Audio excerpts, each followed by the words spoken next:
Bonjour, je m'appelle Jerry Clark et je vous souhaite la bienvenue dans le comité de Murphy, encore appelé les parasites de la magie. Je suis si heureux de vous parler dans ce CD d'un de mes sujets favoris, car j'adore le partager avec des personnes qui ont toujours cette étincelle dans les yeux, des personnes qui ont toujours des rêves et qui désirent sincèrement les transformer en réalité tangible. Pourquoi vous parlez de gens qui ont toujours des rêves, me direz-vous ? Eh bien, je suis prêt à parier 1 million d'euros que vous, oui, je dis bien vous avez déjà cherché à réaliser vos rêves, vos objectifs et vos aspirations, et que la plupart d'entre vous, vous vous retrouvez encore les mains vides. Je respecte vraiment chacun d'entre vous qui écoutez cette série de CD parce que vous n'avez pas renoncé.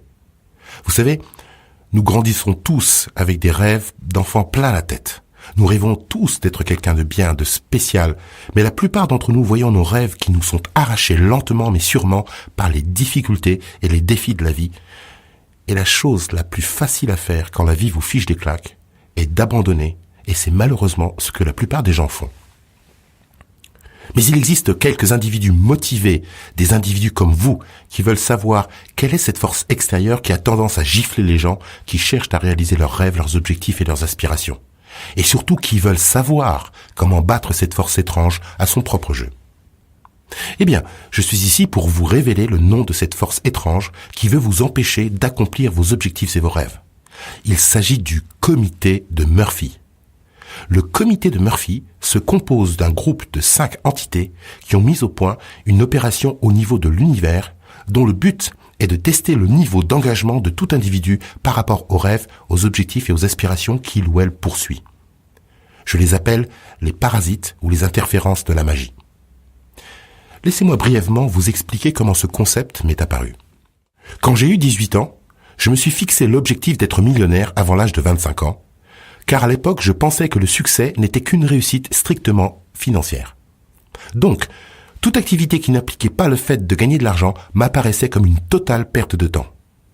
Tout ce que je faisais avait un rapport direct avec le gain d'argent.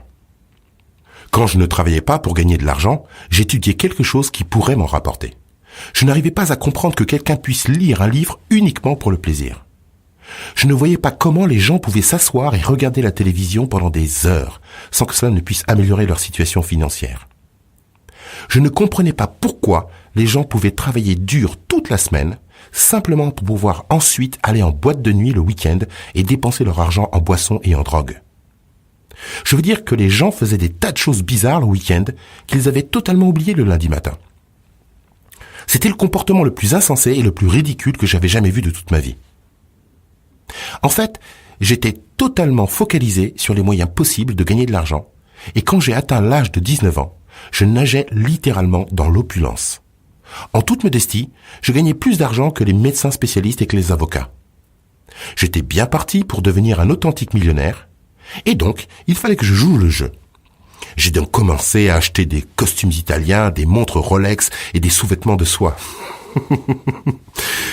L'argent rentrait plus vite que je ne m'y attendais, et donc j'ai commencé à m'acheter des voitures de luxe. L'une d'entre elles était une Mercedes-Benz SL rouge avec des pare-chocs chromés.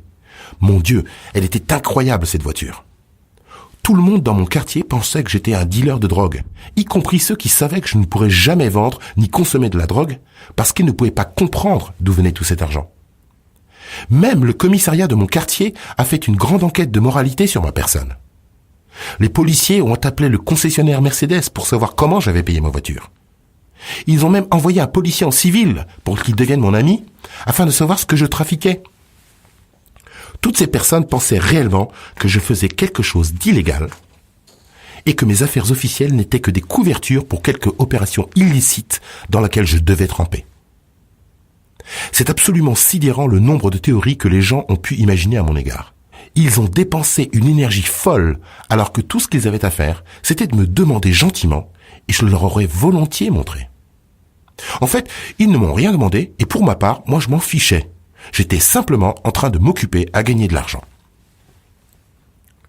Je me souviens que des gens m'expliquaient que je ferais bien de m'arrêter pour sentir le parfum des roses, mais moi je ne comprenais pas comment le fait de sentir le parfum des roses m'aiderait à être millionnaire à 25 ans. Je n'essayais même pas d'entretenir des relations suivies avec mes petites amies car je pensais qu'elles allaient me ralentir. J'étais sur le chemin de la fortune, ici, en Amérique, et j'en savourais chaque instant. Et quand j'ai eu 21 ans, j'avais travaillé si dur et j'avais gagné tant d'argent que j'ai cru que j'étais arrivé. À cette même époque, j'ai commencé à me sentir très fatigué, voire éreinté, car je ne dormais littéralement que 14 à 16 heures par semaine, à raison de 2 ou 3 heures par nuit. J'ai fait cela pendant presque 4 ans.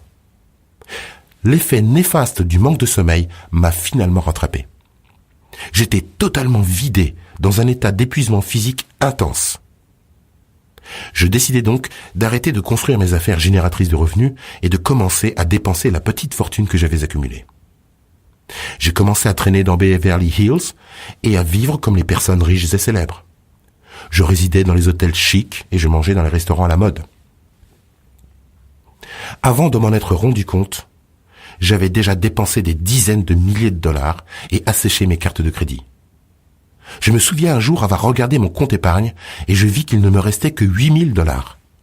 C'est ce que j'avais l'habitude de dépenser en un mois. C'est à ce moment que j'ai réalisé que j'étais fauché et que j'étais trop fatigué pour faire quoi que ce soit. Je me souviens avoir pensé, ma vie est fichue. Parce que je croyais que du moment où vous n'avez plus rien sur un compte en banque, ça y est, vous êtes un homme fini. Eh bien, je fis la découverte étonnante que quand votre compte est à sec, vous respirez toujours et vous êtes toujours en vie. Je compris que quand vous n'avez effectivement plus rien, et quand bien même vous avez moins que rien, vous pouvez toujours être en vie.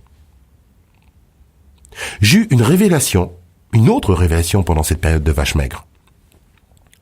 Je continuais de penser qu'il devait sûrement exister un moyen de me remettre sur pied. Il devait y avoir un moyen. Et vous savez quoi ? Vous demandez ? Eh oui, vous recevrez. Exactement. Eh bien, j'ai demandé. Et à peu près 75 jours plus tard, j'ai reçu une réponse. Je suis sorti un matin et j'ai découvert que mes voitures avaient disparu. Vous voyez, la leçon que j'ai apprise, c'est que ne pas payer pendant 2 mois ces traites de voiture est le plus sûr moyen de vous remettre sur pied, car là, vous devez devenir un bon marcheur. Mes factures s'empilaient, les créanciers m'appelaient tous les jours, certains même venaient frapper à ma porte. J'ai dû prendre la décision de retourner vivre chez ma mère. Je suis tombé malade et je ne me suis pas rasé pendant des mois. Je suis resté dans cet état de dépression et d'abattement pendant presque 8 mois. Je n'arrivais pas à croire ce qui m'était arrivé. L'excellent crédit bancaire que je m'étais constitué était parti en fumée.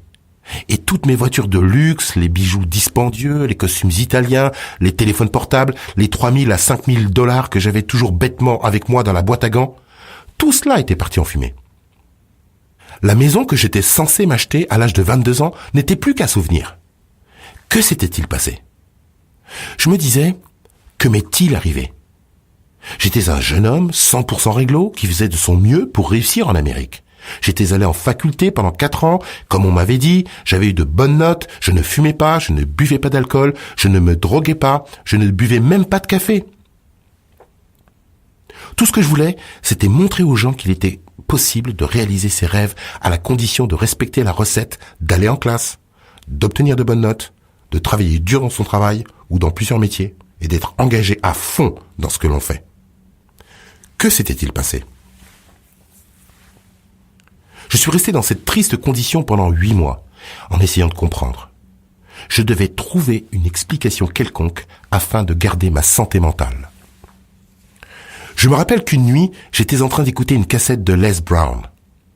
Je me souviens qu'il disait que les messagers de la misère lui avaient rendu plusieurs fois visite, alors qu'il était à la poursuite de ses rêves.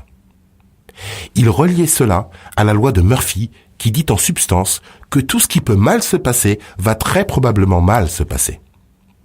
À cette même époque, je suis aussi tombé sur un livre écrit par un homme du nom de Scott Alexander qui s'intitulait « Le succès du rhinocéros ».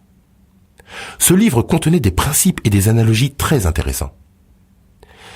Il expliquait entre autres que certaines personnes se comportent comme des vaches et que d'autres se comportent comme des rhinocéros. Depuis que Scott Alexander a publié son livre en 1980, il existe de nombreuses sociétés de marketing qui utilisent cette analogie pour illustrer certains points à leur force de vente. Quoi qu'il en soit, c'est dans cette période de ma vie que j'ai conçu le comité de Murphy. J'ai combiné ce que j'avais entendu de Les Brown est ce que j'avais lu de Scott Alexander, et j'ai appelé le concept entier le comité de Murphy. Bon, je comprends bien que le comité de Murphy est un comité imaginaire créé dans mon esprit comme un moyen de comprendre et de gérer tout ce qui s'était passé à cette étape de ma vie et qu'il a depuis joué un rôle clé dans le fait de m'aider à gérer tous les défis qui ont traversé ma route. Et dans les années qui ont suivi, j'ai aussi partagé ce concept avec des gens qui rencontraient des difficultés et des défis dans leur vie. Ils m'ont tous dit que cela les avait grandement aidés. Vous voyez, toutes les choses d'une grande importance que vous désirez accomplir ne peuvent se trouver que de l'autre côté de la jungle. Il est évident que la jungle n'est pas l'endroit le plus sûr au monde et qu'afin de survivre aux nombreux dangers dans la jungle, vous avez l'obligation de vous construire une condition mentale et physique optimale. Vous devez avoir une peau épaisse, un cœur robuste et un état d'esprit de fonceur. Ce sont les caractéristiques d'un rhinocéros. Vous voyez, les rhinocéros ont un cuir épais, de 5 à 7 cm d'épaisseur, afin que les moucherons, les insectes et même les flèches occasionnelles ne les tuent pas. Tout rebondit sur leur cuir épais et ainsi ils peuvent foncer dans la jungle. Ils se font rarement embêter par les autres créatures de la jungle et ils ennuient rarement qui que ce soit eux-mêmes.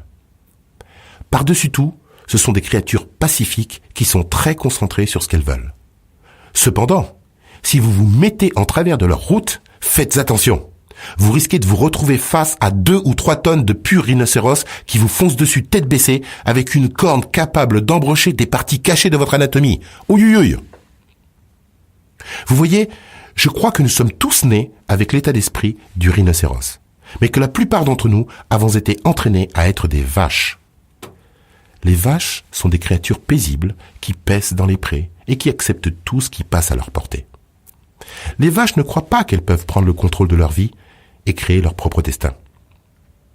Elles sont ce que j'appelle les victimes volontaires du système.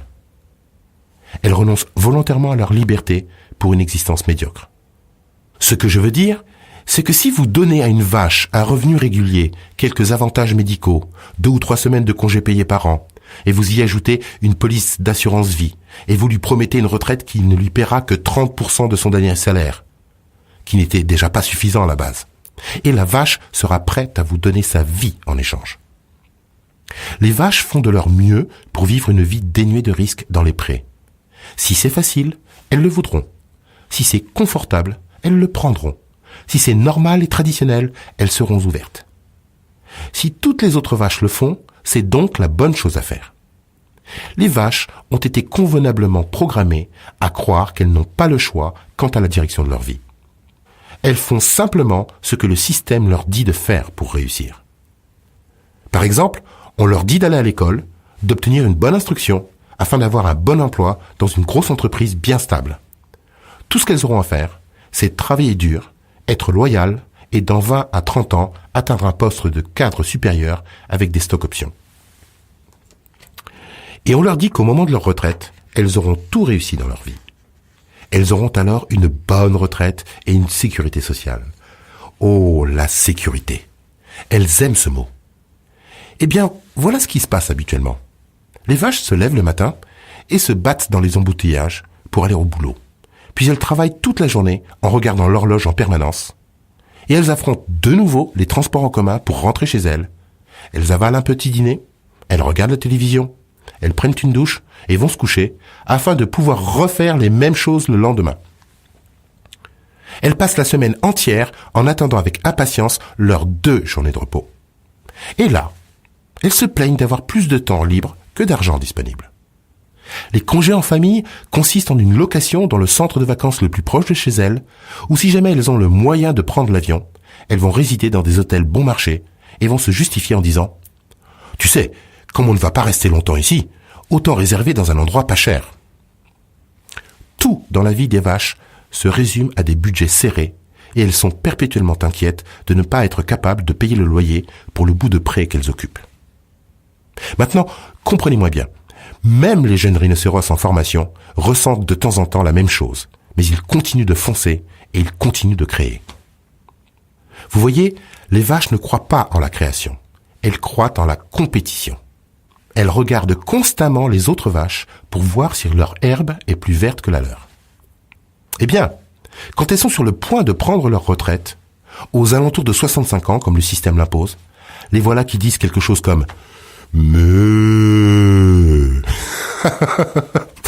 Le fond du problème, c'est qu'elles ont le sentiment de s'être fait avoir, mais elles ne comprennent pas toujours ce qui s'est passé. Elles pensent à toutes les choses qu'elles voulaient faire, mais qu'elles n'ont jamais eu la chance de pouvoir faire, et elles se demandent ce que leur vie aurait été si seulement elles avaient fait ceci, ou si seulement elles avaient fait cela. À cet instant, elles réalisent qu'elles se dirigent vers l'abattoir. Les vaches ont la vie la plus déprimante qui soit sur cette planète.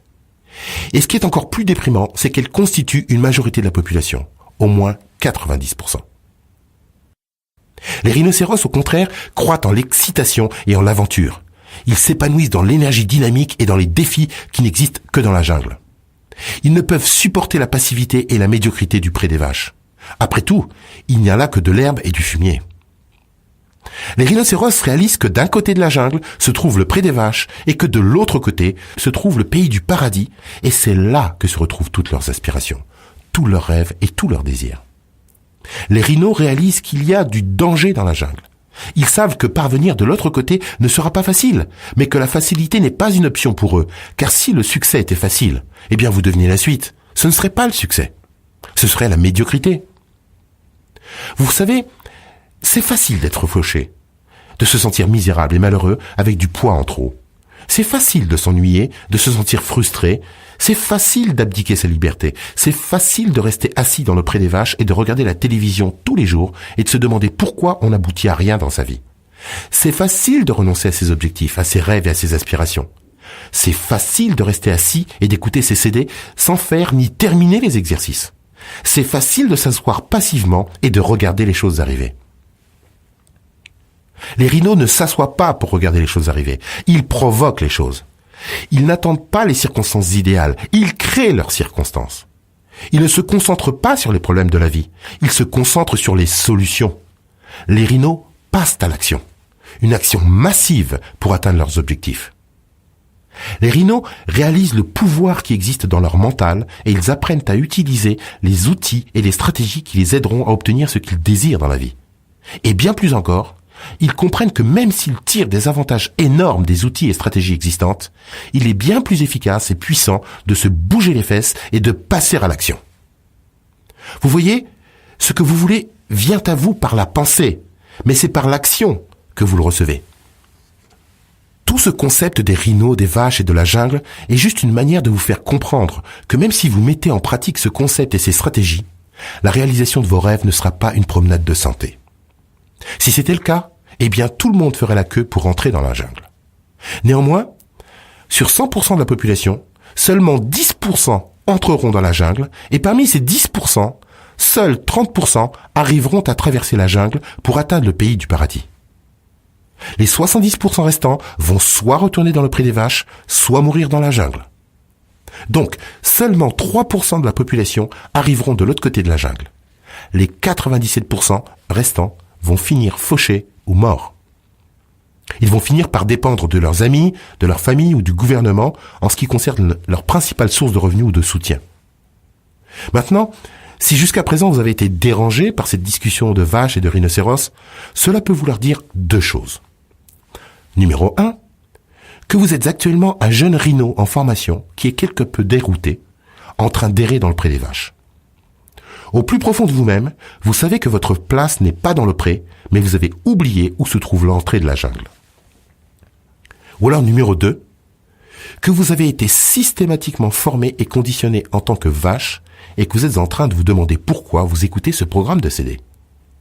Vous pouvez penser que cette conversation sur les vaches, les rhinocéros et la jungle est la chose la plus stupide que vous avez entendue de toute votre vie. De plus, La Roue de la Fortune ou un autre programme de télévision similaire est en train de passer, et vous vous dites que vous ferez mieux de le regarder. Eh bien, si vous êtes un rhino en formation, perdu dans le pré des vaches, ne soyez pas inquiet, parce que vous êtes sur le point de retourner dans la jungle. Vous êtes soit probablement celui ou celle qui avait terminé tous les exercices précédents contenus dans le programme de CD Créer la magie, soit vous croyez que vous connaissez déjà tout cela. Eh bien, si vous n'avez pas terminé les exercices parce que vous croyez tout savoir, c'est probablement la principale raison pour laquelle vous n'êtes pas en train de vivre vos rêves. C'est probablement la raison principale pour laquelle vous êtes perdu dans le pré des vaches. C'est probablement pourquoi vous êtes quelque peu paumé et vous pensez « Mon Dieu, qu'est-ce que je fais là ? Je ne devrais pas en être là dans ma vie. » Si vous sentez que vous êtes une vache conditionnée, ne vous sentez pas mal à l'aise parce qu'au moins vous êtes encore en train d'écouter. C'est bon signe. Cela veut dire que votre état d'esprit du rhinocéros est en train de se libérer. Et plus vous écouterez ce CD, et plus vous écouterez d'autres CD de développement personnel, et lirez des livres et assisterez à des séminaires sur le sujet, plus votre puissance va se libérer, plus le génie qui est en vous va se libérer et se révéler ouvertement à vous. Le point clé à retenir est ce que j'ai dit plus tôt dans ce CD. Chacun d'entre nous, je dis bien chacun d'entre nous, est né avec cet esprit de rhinocéros, mais la plupart d'entre nous avons été formés à être des vaches. Je dis cela parce que nous sommes tous venus sur cette terre avec une détermination incroyable. Après tout, nous avons gagné notre première course. Permettez-moi de vous expliquer. Nous avons dû battre à la nage des millions d'autres spermatozoïdes afin d'être le premier à pénétrer dans l'ovule pour le fertiliser. C'était une nage à contre-courant et nous sommes arrivés les premiers. En ce qui me concerne, tout être humain vivant sur cette planète possède au plus profond de lui l'esprit d'un rhinocéros et est donc un gagnant. C'est juste que certains d'entre nous avons subi un lavage de cerveau plus important que d'autres.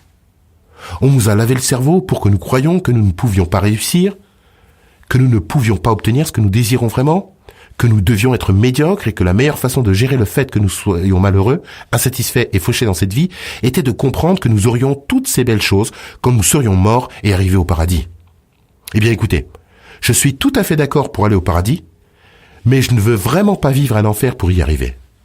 Je crois vraiment que nous pouvons créer notre propre paradis sur Terre dès maintenant si nous apprenons les bonnes stratégies et si nous les appliquons.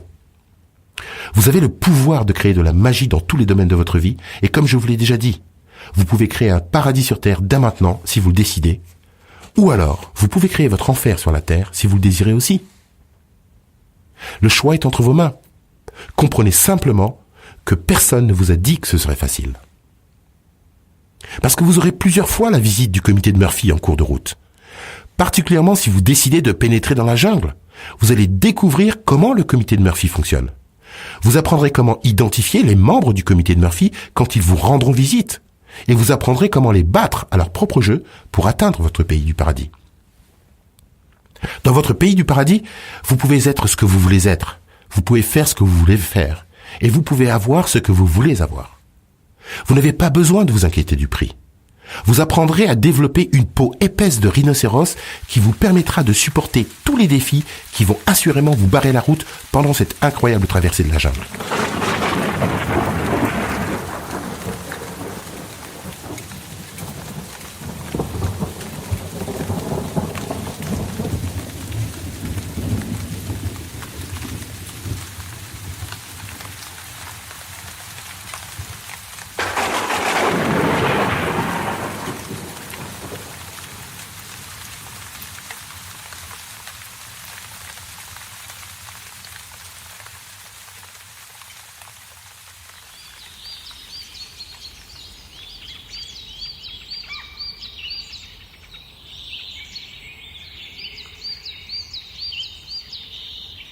Bon, nous sommes de retour.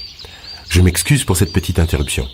Je sais qu'il est un peu difficile de parler quand le tonnerre résonne, mais cela arrive fréquemment quand on est dans la jungle, et de nombreuses embûches nous attendent. Bon, vous savez maintenant que d'un côté de la jungle se trouve le pré des vaches, et que de l'autre côté se trouve le pays de paradis. La première action à faire, c'est de prendre la décision d'entrer dans la jungle, et quand on y est, c'est d'y rester suffisamment longtemps pour arriver de l'autre côté. Vous comprenez que nous sommes tous nés avec cet état d'esprit de rhinocéros, mais que nous avons, pour la plupart d'entre nous, été conditionnés à nous comporter comme des vaches.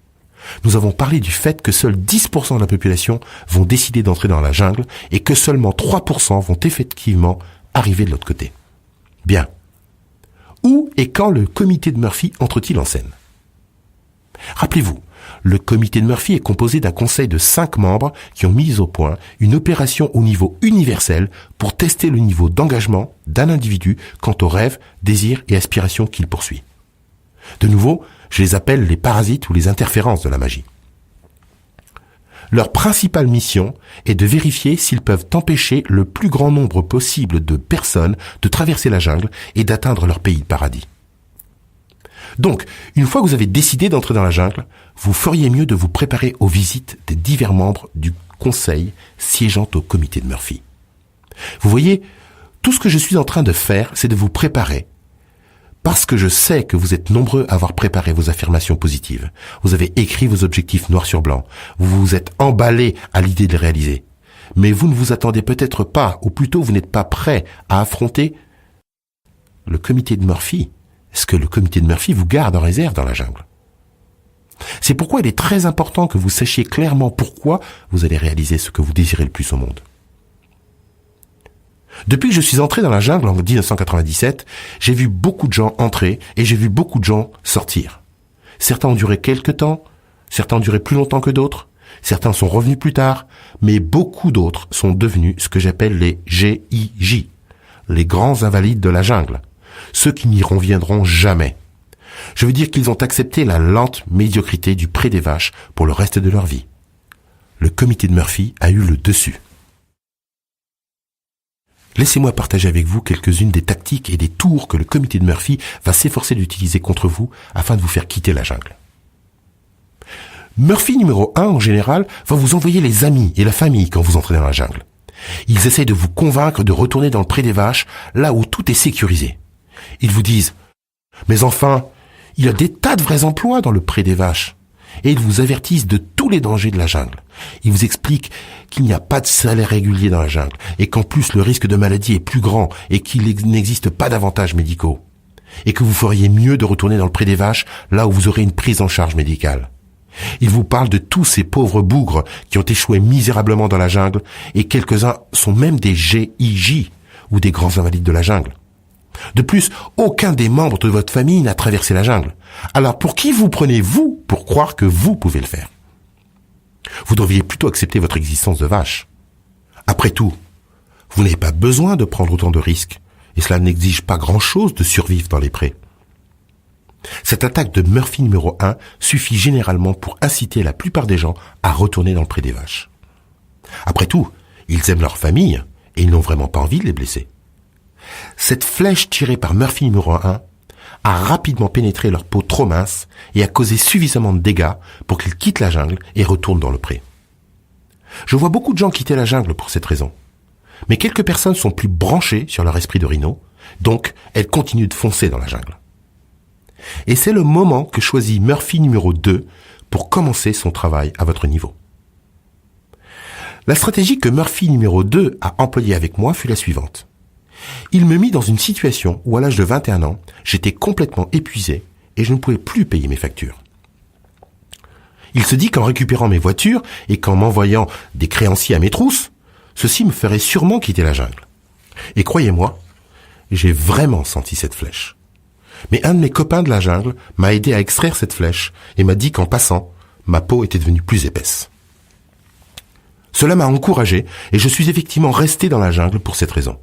Néanmoins, voici une manière capitale et hautement efficace qu'utilise Murphy numéro 2 pour s'assurer que les gens quittent la jungle. Et très vite, beaucoup d'entre eux le font.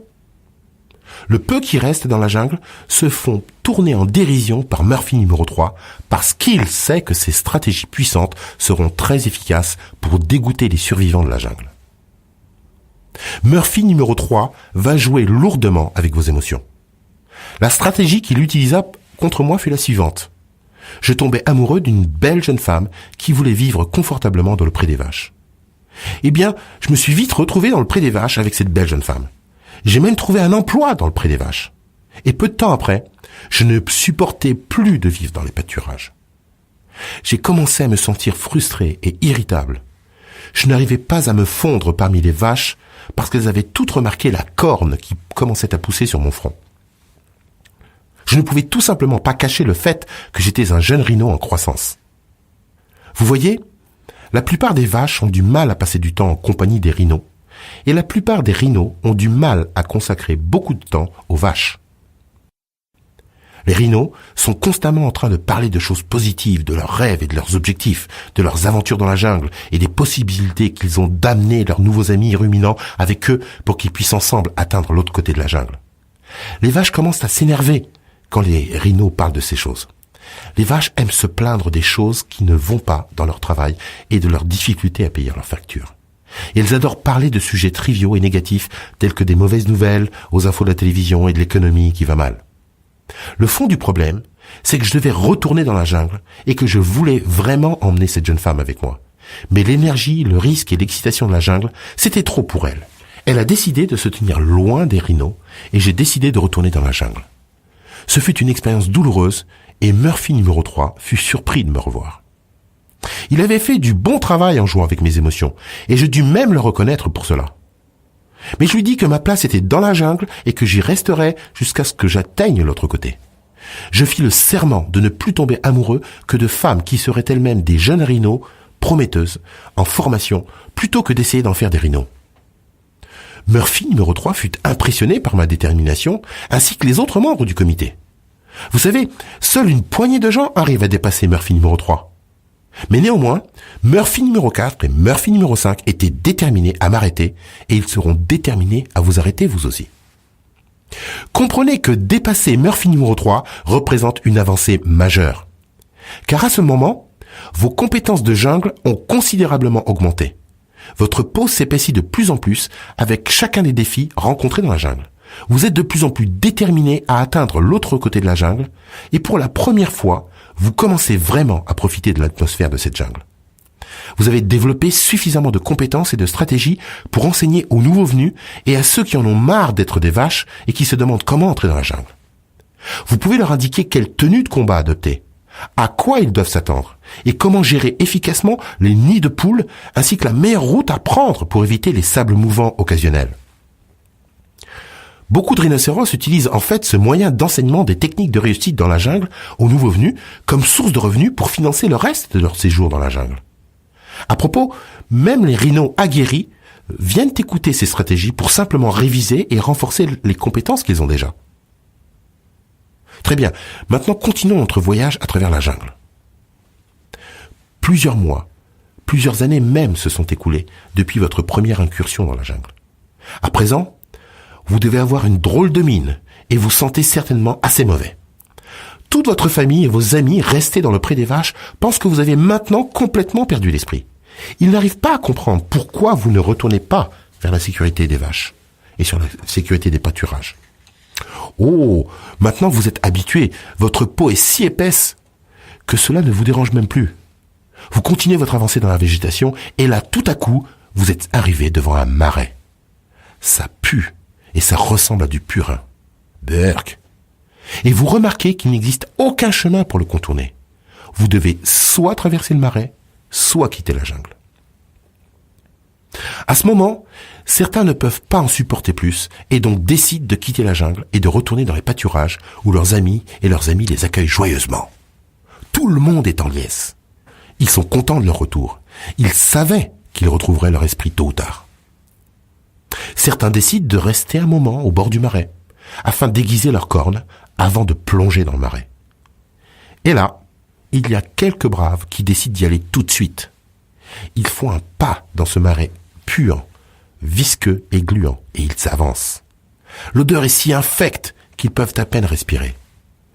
Murphy numéro 4 rigole, ainsi que le reste du comité, mais en même temps, ils sont tous très impressionnés car très peu de gens arrivent jusqu'au marais et une partie encore plus faible d'entre eux décide de plonger.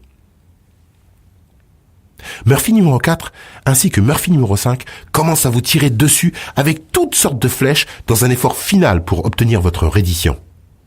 C'est le moment où tout ce qui semble pouvoir marcher de travers marchera de travers. C'est comme si vous ne deviez jamais voir la lumière au bout du tunnel. Vous commencez même à douter de l'existence du pays de paradis. Cela peut être la mort d'un de vos proches, ou alors vous divorcez après 5, 10 ou 15 ans de mariage.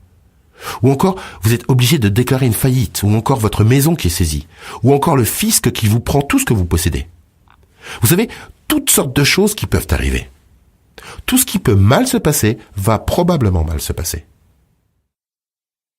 Le point important à comprendre est que ceci arrive quand vous êtes le plus proche de vos objectifs.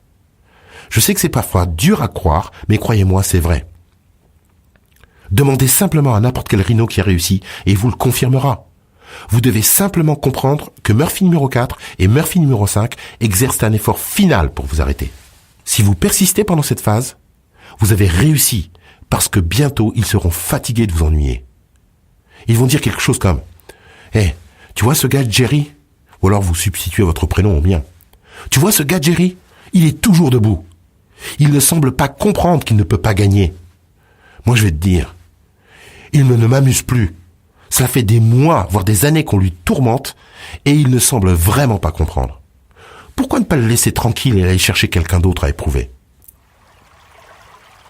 Et tout à coup, vous vous retrouvez dans une eau bleu clair, transparente comme le cristal, en train de marcher vers une plage. C'est le jour le plus incroyable que vous ayez vécu. Le soleil rebondit gentiment sur votre nouvelle peau propre de rhinocéros. La femme la plus belle, substituée pour vous, mesdames, le plus bel homme, vous accueille, vous embrasse et vous escorte jusqu'à votre limousine Mercedes-Benz AMG surallongée et votre chauffeur vous accueille par votre nom. Alors que vous roulez sur l'autoroute à l'arrière de la voiture tout en sirotant un verre d'eau d'Évian fraîche, vous dépassez quelques vaches. Vous regardez leur visage disgracieux et le regard triste qu'elles vous lancent. À l'occasion, vous en voyez une qui contemple la limousine et vous pouvez lire sur ses lèvres quand elle dit « Il y en a qui ont de la chance ». Votre chauffeur arrive finalement au sommet d'une colline devant une grille de sécurité qu'il ouvre avec un commutateur électronique. Vous passez devant une fontaine magnifique de 3 mètres de haut située au beau milieu de l'allée. Le chauffeur gare la limousine dans le garage et vous sortez pour vous diriger vers l'ascenseur. Les portes de l'ascenseur s'ouvrent sur l'entrée principale de la propriété et vous posez les pieds sur un sol de marbre noir. Une de vos employées de maison vous tend une tasse de cappuccino et vous vous dirigez vers la salle à manger qui vous offre une vue magnifique sur la ville et l'océan. Une larme coule sur vos joues alors que vous pensez à ce que vous avez traversé et où vous vous trouvez maintenant. Le téléphone sonne et la communication est pour vous. C'est un vieil ami qui a eu la chance de pénétrer dans la jungle en même temps que vous, mais qui vous a traité de fou en vous disant que vous ne pouviez pas réussir. Vous percevez une légère tension dans sa voix, ainsi que le silence à l'autre bout de la ligne quand il marmonne « J'aurais tellement souhaité ». Vous vous tournez alors vers votre belle épouse ou votre beau mari. Vous pensez à vos enfants en bonne santé qui sont en train de jouer sur votre court de tennis privé. Vous jetez un œil à votre compte bancaire qui est bien approvisionné de quelques millions et vous contemplez de nouveau, à travers la fenêtre, le coucher de soleil sur l'océan et vous dites à votre vieil ami « Je suis heureux de l'avoir fait ». Vous voyez, la morale de toute cette histoire et du concept du comité de Murphy est la suivante. Accomplir vos rêves et vos objectifs ne sera pas facile, mais cela en vaudra la peine. Vous aurez plusieurs fois envie de laisser tomber et d'abandonner. C'est dans ces moments que vous devrez continuer d'avancer. Tôt ou tard, le comité de Murphy en aura assez de vous taper dessus. Mais jusque-là, vous feriez mieux d'avoir quelques raisons impérieuses d'aller dans la jungle, parce que si ce n'est pas le cas, eh bien je vous garantis que vous allez échouer. Vous vous retrouverez inévitablement dans cette portion indésirable des 97% de la population qui se retrouve à la retraite fauchée ou décédée. Laissez-moi tout de même vous donner un conseil de survie dans la jungle si vous êtes pourchassé par un ours quand vous entrez pour la première fois dans la jungle. Parce que vous n'aurez pas encore votre corne de rhinocéros, vous pourrez être pourchassé au départ par quelques ours. Dans ce cas précis, la clé est la suivante. N'arrêtez pas de courir quand vous êtes fatigué. Arrêtez de courir quand les ours sont fatigués. N'essayez pas de vous arrêter pour négocier un marché avec un ours, car il peut vous dévorer tout cru. Le point est le suivant. Les ours ne négocient pas. C'est la même chose en ce qui concerne le succès que vous désirez atteindre. Vous devez payer le prix fort et vous devez le payer à l'avance. La plupart des gens veulent la récompense avant d'avoir payé le prix. Comme disait Earl Nightingale, la plupart des gens veulent du feu avant de mettre du bois. Réfléchissez un moment à ceci. Si vous entriez dans une banque pour demander « J'ai 100 000 euros à déposer, mais avant de le faire, je veux que vous me payiez des intérêts sur cette somme pendant 1 an. » Le banquier irait probablement appeler les urgences psychiatriques pour vous faire examiner. Retirez-vous de l'esprit l'idée de pouvoir obtenir quelque chose sans rien donner en échange. Seules les vaches pensent ainsi. J'ai entendu un jour la phrase suivante. Dans la vie, vous gagnez parfois, vous perdez parfois. Il arrive même que des matchs soient annulés pour cause de mauvais temps, mais vous devrez toujours vous arranger avec chacune des situations. Vous voyez, réaliser vos objectifs ressemble au jeu de football. Vous ne pouvez pas gagner tant que vous n'avez pas marqué quelques buts, et vous ne tirerez pas de but sans rencontrer quelques résistances de l'équipe adverse. Le comité de Murphy vous opposera assurément quelques résistances. Comprenez que c'est leur travail et qu'ils le font très bien. Néanmoins, si vous comprenez les lois de l'esprit humain et le concept du comité de Murphy, vous ne serez pas trop dérangé par l'apparence de la défaite ultime. Au contraire, vous allez vous réjouir et conserver à l'esprit la vision de ce que vous désirez vraiment. Parce que vous remercierez aussi à l'avance du fait de l'avoir déjà réalisé. Henri Kayser a écrit « Les problèmes sont simplement des opportunités qui se présentent en bleu de travail. » Et Henry Ford, lui, a dit « L'échec est l'opportunité de recommencer plus intelligemment. » Vous voyez, je voudrais que vous réalisiez que vous développerez du caractère en traversant les luttes. Une fois que vous aurez atteint l'autre côté de la jungle, vous serez surpris du prix dérisoire que vous aurez eu effectivement à payer parce que vous serez récompensé au centuple. Et comprenez que statistiquement, seul un petit pourcentage de notre population aura traversé le marais. Mais ceci n'a rien à voir avec vous et moi en tant qu'individus. Les statistiques ne s'appliquent qu'aux masses. Tout ce que nous devons faire, c'est de prendre la décision d'être celui ou celle qui va réussir. Écoutez, je comprends aussi que ce CD peut avoir touché 1 ou 2 points sensibles chez certains d'entre vous, et c'est exactement ce que je voulais faire. Je crois que quelqu'un doit être prêt à mettre tout à plat pour vous et vous expliquer les faits purs et durs avant qu'il ne soit trop tard. Et souvenez-vous de ceci avant de vous embarquer pour le voyage de votre vie. Ne demandez pas à la vie d'être facile. Demandez-lui de valoir le coup. Vous pouvez payer le prix du succès ou vous pouvez payer le prix de l'échec. Le succès coûte des centimes, mais l'échec coûte des millions. J'ai sincèrement apprécié le temps passé avec vous sur ce CD et j'espère que vous déciderez d'entrer dans la jungle et d'expérimenter la vie au maximum. Souvenez-vous, c'est dans la jungle que vous trouverez de l'action. J'espère vous y retrouver.